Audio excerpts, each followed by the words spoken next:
Setiap kuntuman bunga mempunyai keindahan tersendiri. Begitulah juga seorang guru. Dengan kasih sayang, kesabaran dan keikhlasan, guru mewarnai kehidupan anak-anak bangsa.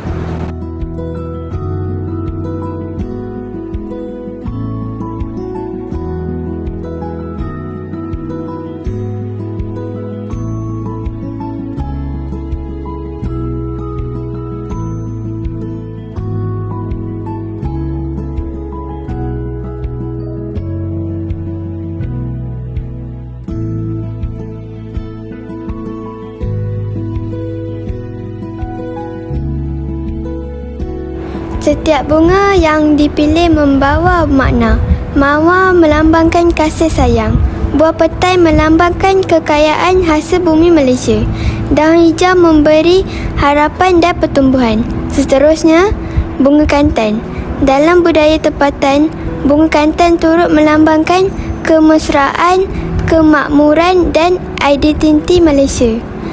Seperti guru yang membimbing tanpa mengenal penat.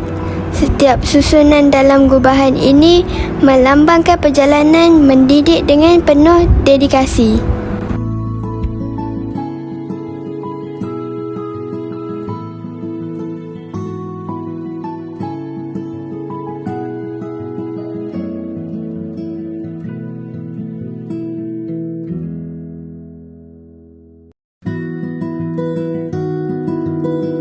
Keindahan sesebuah gubahan bukan hanya terletak pada bunganya, tetapi pada keserasian setiap elemen. Begitu jugalah seorang guru, bukan sekadar menyampaikan ilmu, malah membentuk akhlak, menyemai nilai murni dan mencorakkan masa depan.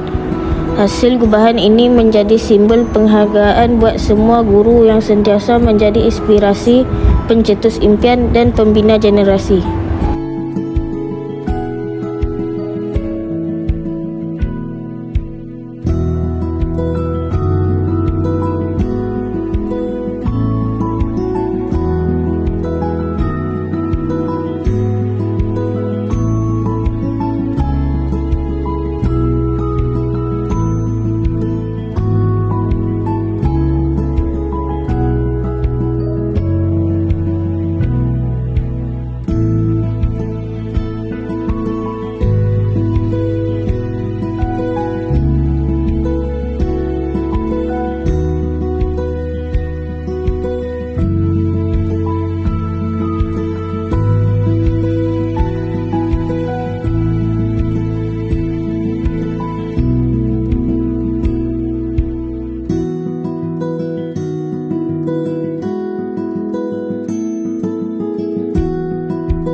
Terima kasih cikgu kerana setiap ilmu yang dicurahkan akan terus berkembang seperti bunga yang sentiasa mekar.